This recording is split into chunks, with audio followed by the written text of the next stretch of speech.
नमस्कार, मैं अनिल कुमार मेरे भाई आप सभी का एक बार फिर से बुद्धा संस्थान पर स्वागत करता हूं और उम्मीद करता हूं सभी लोग अच्छे हो गए और आप अपने टारगेट को लेकर सीरियस हो गए और बिल्कुल एंजॉय के साथ पढ़ाई कर रहे होगे। तो जैसे कि मैंने बताया आज से एक नई शुरुआत किसकी जी सीटेट का नोटिफिकेशन आपको पता ही है, सबको फॉर्म भी भरे जा रहे हैं मेरे भाई, उनको फॉर्म को सबमिट करें जिसको भी सीटेट देना है, ठीक है।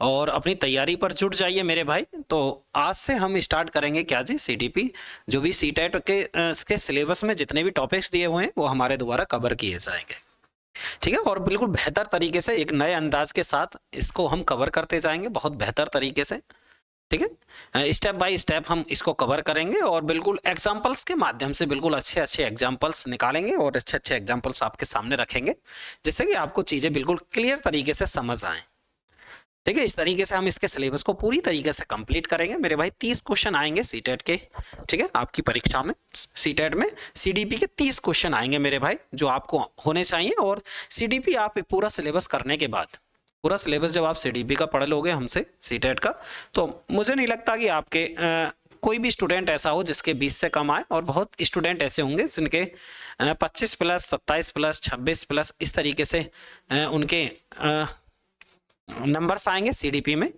तो बेहतर तरीके से पढ़ाएंगे, बेहतर अंदाज में, एक अलग अंदाज के मूड में स्टार्ट करेंगे, ठीक है। और पहले भी हमने एक बैच पूरा समाप्त किया था सीटेट का जिसमें हमने क्लास कराई थी, सीडीपी की पढ़ी हुई है, आप उसको देख सकते हो। अब की बार थोड़ा सा और मॉडिफाई करेंगे चीज़ों को अलग तरीके से, थोड़ा सा जैसे हमने फर्स्ट बैच वो कंप्लीट किया था जो पहले इससे पहले वाला जो सीटेट का एग्जाम हुआ था, वो क्लासेस पढ़ी हुई हैं, आप उनको भी देख सकते हो। सीडीपी जो मेरे द्वारा जितना भी सिलेबस उसमें कराया गया था उसको आराम से देखें, जो चीज़ें समझ में आती हैं समझिए, नहीं आती हैं कोई बात नहीं है।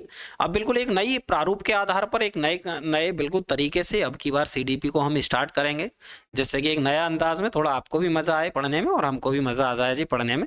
एक दूसरे से कनेक्शन बना के चलेंगे क्योंकि दोनों ही इस तरीके से पढ़ाया जाएगा जिससे कि आप भी इंटरेस्ट लो और हमें भी इंटरेस्ट आए चीज़ों को बताने में। जब एक दूसरे से कनेक्शन बना कर रहेंगे तो चीज़ें ज़्यादा समझ में आएंगी। ऐसा नहीं है कि मैं यहाँ पर कोई कंसेप्ट बता रहा हूँ आपके सामने, आप उस कंसेप्ट पर गौर ही नहीं दे रहे हो तो वो भी पढ़ाना बेकार है। कि अगर जो चीज़ मैं पढ़ा रहा हूँ अगर आपको उसको ध्यान से नहीं पढ़ पा रहे हो तो कहीं ना कहीं इसका मतलब मैं कुछ ना कुछ चीज़ों में कमी कर रहा हूँ, इस वजह से आप मेरी बात पर इतना गौर नहीं दे रहे हैं या मेरी बात को समझने का प्रयास नहीं कर रहे हैं, ठीक है। तो जब दोनों ओर से सहभागिता वाली होती है कि भाई छात्र और अध्यापक दोनों क्रियाशील रहते हैं, वहां पर चीज़ें ज़्यादा समझ आती हैं। तो आपने देखा होगा जैसे कि बच्चे स्कूल में भी रहते हैं, आपने एक एग्जाम्पल्स के माध्यम से मैं समझाता हूँ। बच्चे सबसे ज्यादा कहाँ सीखते हैं? जहां बच्चा ज्यादा क्रियाशील हो, जहां बच्चा ज्यादा एक्टिव हो, ठीक है। छात्र केंद्रित शिक्षा जहां पर होती है, छात्र को केंद्रित मानते हुए, ठीक है। जहां पर अध्यापक बता रहे हैं, अध्यापक के साथ साथ छात्र भी उन बातों को ध्यान से सुन रहे हैं और बिल्कुल जैसे छात्र अध्यापक ने कोई बात बताई उसका अनुकरण करते हुए, उसको चीज़ों को सीखते हुए बच्चा का एक्टिव हो जाना और बच्चा कुछ करने का प्रयास करना, उसी के माध्यम से वहाँ पर चीज़ें ज़्यादा समझ आती हैं। तो आज हम सिलेबस की बात करेंगे, सिलेबस में हम क्या क्या पढ़ेंगे। ये जैसे कि आपको पता बाल विकास चाइल्ड डेवलपमेंट और पेडागोजी का कुछ पार्ट है शिक्षण शास्त्र का, वो भी हमारे द्वारा पूरा कराया जाएगा प्रॉपर तरीके से। वो पूरा सिलेबस कराया जाएगा, बिन टेंशन रहे, अभी समय है उतने समय में हम पूरा करा देंगे। सिलेबस है तो सिलेबस में जैसे कि आपको ने देखा होगा, सभी ने डाउनलोड कर लिया होगा। डाउनलोड भी नहीं करा हो तो ये पूरा सिलेबस है, ये भेज दिया जाएगा टेलीग्राम चैनल पर। देखिए द बुद्धा क्लासेस के नाम से टेलीग्राम चैनल है, उसको सर्च करें मेरे भाई। द बुद्धा क्लासेस के नाम से टेलीग्राम चैनल है, उसको सर्च करें। द बुद्धा क्लासेस,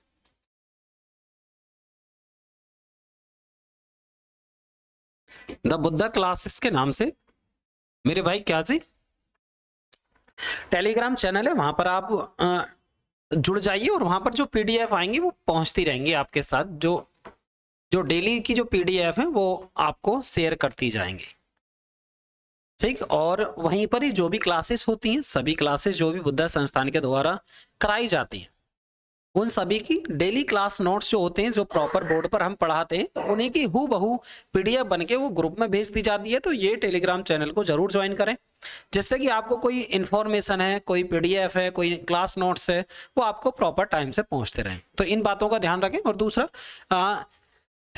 ठीक है। इंस्टा पे भी आप जुड़ सकते हो, इंस्टाग्राम पर भी आप जुड़ सकते हो मेरे भाई, फेसबुक पेज पर भी आप जुड़ सकते हो, सभी को फॉलो कर सकते हो। फेसबुक पेज को भी आप फॉलो कर सकते हो द बुद्धा क्लासेस के नाम से, और चैनल को तो आप सब्सक्राइब कर ही ले मेरे भाई, ठीक है। और मैं आपको बता दूं एसएससी के भी बैचेस स्टार्ट हुए हैं, एसएससी के सभी क्लासों के बैचेस स्टार्ट हो गए, चाहे वो रीजनिंग से ही, चाहे वो जीएस हो, चाहे अभी इंग्लिश की क्लास स्टार्ट नहीं हुई है, और चाहे स्पेशल मैथ की हो, ये चीज़ें भी स्टार्ट हुई हैं, ठीक है। उनको भी प्रॉपर तरीके से जो लोग स्टूडेंट एसएससी में लगे हुए हैं वो भी वहाँ पर उन बैचों को ज्वाइन कर सकते हैं। तो बात करते हैं जी सीडीपी के सिलेबस की। सिलेबस में सबसे पहले जो पार्ट है 3 पार्टों में दिया गया है जी, तो बाल विकास प्राथमिक विद्यालय के बच्चे, ठीक है। अगर देखा जाए तो प्राथमिक विद्यालय के बच्चे के हिसाब से child development elementary school child है प्राथमिक विद्यालय के बच्चे, यहाँ पर इसमें क्या दिया, विकास की अवधारणाएं और सीखने के साथ इसका संबंध क्या है, बच्चों के विकास के सिद्धांत, आनुवांशिकता और पर्यावरण का प्रभाव, ये बताना बच्चों पर क्या प्रभाव पड़ता है, बच्चों के विकास के सिद्धांत बताने, विकास के कौन कौन से सिद्धांत है, विकास की अवधारणा बतानी है, सीखने के साथ इसका संबंध बताना कि भाई विकास जो है, डेवलपमेंट जो है, डेवलपमेंट क्या है, जिसके अंतर्गत हम वृद्धि और विकास को पढ़ेंगे मेरे भाई। वृद्धि और विकास को जब हम पढ़ेंगे तो उसमें हम बताएंगे आपको, ठीक है। अभी तो हम थोड़ा बहुत आपको बता देते हैं, सिलेबस की बात है। वृद्धि एवं विकास, वृद्धि एवं विकास के अंतर्गत चीजों को देखा जाएगा तो वृद्धि में क्या है कि वृद्धि एक शरीर की, अगर कोई बच्चा है तो उसकी वृद्धि एक समय तक हो पाती है, उसके बाद नहीं हो पाती है। जैसे शरीर के अंग हो गए, उनकी लंबाइयों का बढ़ना, उसकी हाइट बढ़ना, तो ये किसके अंतर्गत होती है, वृद्धि के होती है। और विकास में जो होता है, विराट में ये होता है ग्रोथ, इसको बोलते हैं जी ग्रोथ होते हैं। और ये जो होता है विकास, इसको डेवलपमेंट बोलते हैं मेरे भाई। डेवलपमेंट जो है वो पूरे जीवन भर चलता है, क्योंकि इसके कई विकास जो होता है वो कई पक्षों को ध्यान में रखकर किया जाता है। विकास जो होता है वो सामाजिक पक्ष भी होता है, शारीरिक पक्ष भी होता है, वो ठीक है, मानसिक पक्ष भी होता है, सांवेगिक पक्ष भी होता है, ठीक है, ये और गत्यात्मक पक्ष भी होता है। इन सभी पक्षों को ध्यान में रख के वो विकास होता है। कोई भी बच्चा है तो उसका विकास किस तरीके से समय, ठीक है। ये हो गया शारीरिक विकास मेरे भाई, शारीरिक विकास, सामाजिक विकास, सामाजिक विकास, संवेगात्मक विकास, संवेगात्मक विकास या सामवेगी विकास है, सामाजिक विकास, सामाजिक विकास हो गया, ठीक है। ये है जी नैतिक विकास, नैतिक विकास, ठीक है। इन सभी विकास जो होता है इनके परिप्रेक्ष्य में होता है, इनको ध्यान में रखते हुए चीजों का विकास होता है। ऐसा नहीं है किसी भी विकास का एक साथ शारीरिक विकास का अलग से विकास हो जाए, ऐसा कुछ नहीं है। कि विकास जो होता है, डेवलपमेंट जो होता है बच्चों में, वो सभी विकास, सभी पक्ष ये साथ साथ होते हैं। जैसे हम कहेंगे शारीरिक विकास के साथ साथ बच्चे का मानसिक विकास भी होगा, जैसे हम यहाँ पर मानसिक विकास और लिख देते हैं इसके साथ मानसिक विकास, मानसिक विकास कि जब हम बच्चे का विकास होता तो बच्चे का विकास के एक ही पक्ष का डेवलपमेंट नहीं होता। ऐसा नहीं कह सकते हम कि वो सिर्फ शारीरिक विकास उसके अंतर्गत हो रहा। शारीरिक विकास के साथ साथ सामाजिक विकास भी होता है, सामवेगिक विकास भी होता, साथ के साथ नैतिक विकास भी होता। नैतिक गुणों को भी बच्चा पहचानने लगता जैसे जैसे वो बड़ा होता, कि क्या चीजें सही हैं, क्या गलत हैं, क्या करना चाहिए, क्या नहीं करना चाहिए। इन सभी बातों के विषय में उसके मस्तिष्क में एक विचारधारा पनपने लगती है, जिसको नैतिक विकास के अंतर्गत वो बातें आती हैं, ठीक है। नैतिकता के गुण उसमें विकसित होने लगते हैं। सामवेगिक विकास भी होने लगता है। सामवेगिक विकास कैसे, जब छोटा बच्चा होता है तो उसमें बच्चे में क्या कि एक साथ गुस्से में पहुंच जाएगा वो, अगर थोड़ा सा उसको कोई खेलने की खिलौना दिखा दिया जाए वो तुरंत खेलने लगेगा। कहने का मतलब यह है कि वो तुरंत उसके जो संवेग है वो तीव्र गति से निकलते हैं, ठीक है, छोटी सी अवस्था में। और फिर उसके बाद धीरे धीरे ये कह सकता हूं कि जैसे जो हम कहें कि शैशवावस्था जो होती है, शैशवावस्था में या पूर्व बाल्य अवस्था में बच्चों के जो संवेग हैं वो तीव्र गति से निकलते हैं। जैसे ही बाल्य अवस्था आती है उसमें संवेगों में स्थिरता पाई जाती है, और जैसे ही किशोर अवस्था में बच्चा पहुंचता तो वहां पर संवेगों का तीव्र उपद्रव देखने को मिलता। एक साथ संवेगों का तेजी से बढ़ना, उसके साथ ठीक है, एक साथ संवेगों का उथल पुथल होना, तो संवेगों का ज्यादा तीव्रता से निकलना जो है वो या तो देखने को मिलेगा किसमें जी, जो 6 वर्ष की अवस्था में, या फिर जो किशोर अवस्था वाली अवस्था में, उसमें चीजों को ये देखने को मिलता है। दूसरी बात करेंगे बच्चों के विकास के सिद्धांत, कि विकास के सिद्धांत कौन कौन से हैं। ये है जी principle of the development of children, कि बच्चों के विकास के सिद्धांत क्या है। इन विकास के सिद्धांतों को सभी को पढ़ना। ठीक है। जैसे विकास के सिद्धांत में क्या जी, ये मान के चलिए जैसे अगर कोई भी पीढ़ी है, कोई भी व्यक्ति जो अपनी पहली पीढ़ी का अनुसरण करता है, जैसे एक एग्जांपल के माध्यम से समझिए कि अगर हम ये कहें कि किसी के माता पिता, मैं बार बार इस एग्जांपल को देता हूं, अगर जो जो विशेषताएं, जो गुण धर्म आपके माता पिता में होगी, वही विशेषताएं आप में भी देखने को मिलेंगी। क्योंकि जैसे जैसे हम परिवार में बड़े होते जाते हैं तो परिवार के गुण धर्म, जो विशेषताएं होती हैं, बोलने चालने का तरीका होता है, लोगों के साथ बात करने का जो व्यवहार होता है, वो सभी हम मेरे अंदर विकसित होती चली जाती हैं वो चीजें, और उसी के हिसाब से हमारा मस्तिष्क भी पनपने लगता है। ठीक है, उसी आधार पर हमारी विचारधाराएं दिमाग में बैठ जाती है और उसी के अनुरूप हम कार्य करने लगते हैं।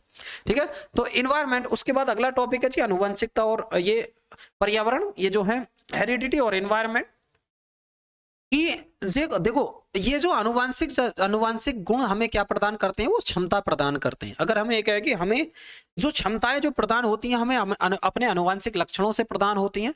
और पर्यावरण क्या करता है, पर्यावरण उन सभी को विकसित होने का अवसर प्रदान करता, अवसर प्रदान करता है जी। क्यों? पर्यावरण अवसर प्रदान करेगा। कैसे? कोई बच्चा है और जैसे रूसो ने भी एक बात कही थी, क्या बात कही थी कि अगर कोई बच्चा है तो उसको प्रकृति में बड़ा होने दीजिए। बड़ा कैसे? कि अगर जैसे कोई पौधा होता तो उसको जिस तरीके से वो प्रकृति में बड़ा होता, जब उसमें पानी की जरूरत है पानी दीजिए, जब उसमें लगता है कि कीटाणु लगे हुए हैं पौधे में तो उसको अलग करिए। तो इसी तरीके से बच्चे को भी बड़ा होने दीजिए, उसको प्रकृति में बड़े होने दिया जाए, स्वतंत्र तरीके से उन्हें बड़ा होने दिया जाए। ठीक है, जब लगे कि बच्चों में कुछ कमियां हैं या बच्चों में कुछ चीजों में चेंजिंग करना है तो तब बच्चों को बताना चाहिए, नहीं बेटा ये बातें नहीं करनी है हमको, इन बातों की ये गंदी बातें हैं, ऐसा कुछ बच्चों के मस्तिष्क में बातें डालिए जिससे कि बच्चे उन बातों को ना सीखें गलत तरीके से, नहीं तो उसको स्वतंत्र तरीके से बड़ा होने दीजिए। बच्चों को अपनी बातों को रखने का मौका देना चाहिए जितना भी हो सके। ऐसा नहीं है कि बच्चा कुछ बोलना चाह रहा और आप उसकी बातों का दमन कर देते हो, तो वहां बच्चों के मस्तिष्क में कुंठा जन्म ले लेती है। बच्चा जितना हो सके बच्चों को बोलने दिया जाए, बच्चों के मस्तिष्क में जो विचार आ रहे हैं उनको सामने बोलने दिया जाए, जिससे कि बच्चे का मानसिक विकास अच्छा होता। अगर कोई बच्चे के मन में कोई सवाल है, उसको वो ऐसा एनवायरनमेंट उसे मिलना चाहिए कि मस्तिष्क में जो उसके दिमाग में जो सवाल चल रहा उसको वो कह सके। अगर कोई छोटा सा बच्चा है, इसी के अनुरूप समझिए, अगर क्लास में कोई बच्चा बैठा हुआ है और अध्यापक कोई पढ़ा रहा है, तो अध्यापक का व्यवहार ऐसा होना चाहिए जिससे कि जो बच्चा क्लास में पढ़ रहा है वो अपनी बात को आपसे कह सके। ऐसा व्यवहार बिल्कुल नहीं होना चाहिए कि पता पड़ी कि आपने कुछ बात की और बच्चा अपनी बात को नहीं कह पाए, आपका डर ही इतना, खौफ इतना बैठे बच्चे के मस्तिष्क में, तो ये विचारधारा नहीं होनी चाहिए। ठीक है, हमको क्लास का एनवायरनमेंट हमें ऐसा तैयार करना जिससे कि प्रत्येक बच्चा अपने डाउट पूरी तरीके से अध्यापक के साथ कह सके, अपनी बात को रख सके, उनके दिमाग में जो बातें चल रही होती हैं उनको कह सके। क्योंकि बच्चे के दिमाग में सही बातें भी चलेंगी, गलत बातें भी चलेंगी। हर एक बच्चों की प्रत्येक बच्चा जो होता है वो अलग अलग क्षेत्र से आता है, तो उसके सोचने विचारने की क्षमता भी अलग अलग होती है। उनके जो परिवार के जो विशेषताएं होती है, गुण धर्म होती है, वो अलग अलग चीजों को सीख के आ चुके होते हैं। अलग अलग व्यक्तिगत विभिन्नताओं वाले बच्चे आते हैं, तो उनके विचारों को बोलने दिया जाना चाहिए जिससे उनका विकास सही तरीके से किया जा सके। क्योंकि अगर बच्चा सही सेंटेंस यूज करेगा तो सही बात है, अगर कोई गलत बात पूछ रहा तो उसको उसमें चेंज किया जा सके अध्यापक के द्वारा, बेटा इस बात को हमें नहीं करना है, ये गलत बात है, ऐसा नहीं होता, तो उसके जिससे कि उसमें बदलाव किया जा सके। तो बदलाव कब करोगे आप बच्चे के मस्तिष्क में? भाई जब वो बच्चा आपसे अपनी बात कह सके, चाहे वो सही बात हो चाहे गलत बात हो। इस तरीके से आपको माहौल बनाना, तो ये क्या है, ये किस पर डिपेंड करता है मेरे भाई? ये अनुवंशिकता, ये वाली जो बात है, इसमें हम कहें अनुवंशिकता और पर्यावरण, तो पर्यावरण का प्रभाव बहुत ज्यादा है। पर्यावरण के माध्यम, अगर आप किसी को चेंज करना तो उसका माहौल बदल दीजिए, उसके आसपास का पर्यावरण बदल दीजिए, बच्चे के गुण धर्म विशेषताएं अपने आप बदल जाएंगे। ठीक है, जो उसके अंदर का जो क्षमताएं हैं वो सही दिशा में अग्रसित हो जाएंगी। फिर है जी सामाजिकरण प्रक्रिया। जो सामाजिकरण की जो प्रक्रिया है बच्चों में किस तरीके से होती है, ठीक है, सामाजिक दुनिया और बच्चे, शिक्षक, माता पिता और साथी के साथ किस तरीके से सामाजिकरण की प्रक्रिया पाई जाती है, इस विषय में भी हम पढ़ेंगे। दूसरा आगे, पियाजे, कोहलबर्ग और वाइगोत्स्की निर्माण और आलोचनात्मक दृष्टिकोण। पियाजे ने, कोहलबर्ग ने और वाइगोत्स्की ने क्या क्या बातें कही, किन बातों को इन्होंने कहा, तो वो सभी बातें बताया जाएगा पूरी तरीके से डिटेल में। बाल केंद्रित और प्रगतिशील शिक्षा की अवधारणा, जो चाइल्ड सेंटर्ड है, चाइल्ड सेंटर्ड और प्रगति प्रोग्रेसिव, ठीक है, प्रोग्रेसिव जो शिक्षा की अवधारणा है उसको भी हम समझाएंगे। बुद्धिमत्ता के निर्माण के महत्वपूर्ण परिप्रेक्ष्य बहुआयामी बहुबुद्धि के विषय में भी पढ़ेंगे। भाषा और विचार, लैंग्वेज और थॉट के विषय में भी हम पढ़ेंगे, भाषा और विचार किस तरीके से होता है। सामाजिक निर्माण के रूप में लिंग भूमिकाएं, लिंग पूर्वाग्रह, शैक्षिक अभ्यास, शिक्षार्थियों के बीच व्यक्तिगत मतभेद, क्या बच्चों के अंदर व्यक्तिगत मतभेद होते हैं, भाषा, जाति, लिंग, समुदाय, धर्म आदि की विविधता के आधार पर मतभेदों को समझना। तो इन सभी बातों के विषय पर भी हम चर्चा करेंगे। क्या जी, जो बच्चों में जो व्यक्तिगत मतभेद होते हैं भाषा को लेकर, जाति को लेकर, लिंग को लेकर, समुदायों को लेकर, धर्म आदि की विविधताओं के आधार पर जो मतभेद होते हैं उनको मतभेदों को भी हम समझेंगे। साथ के साथ इसमें दिया हुआ सीखने के आकलन, सीखने के आकलन के बीच अंतर, ठीक है, स्कूल आधारित मूल्यांकन, सतत और व्यापक मूल्यांकन के विषय में पढ़ेंगे, परिप्रेक्ष्य और अभ्यास, ठीक है, ठीक है, सतत और व्यापक मूल्यांकन के विषय में भी हम बहुत बेहतर तरीके से पढ़ेंगे।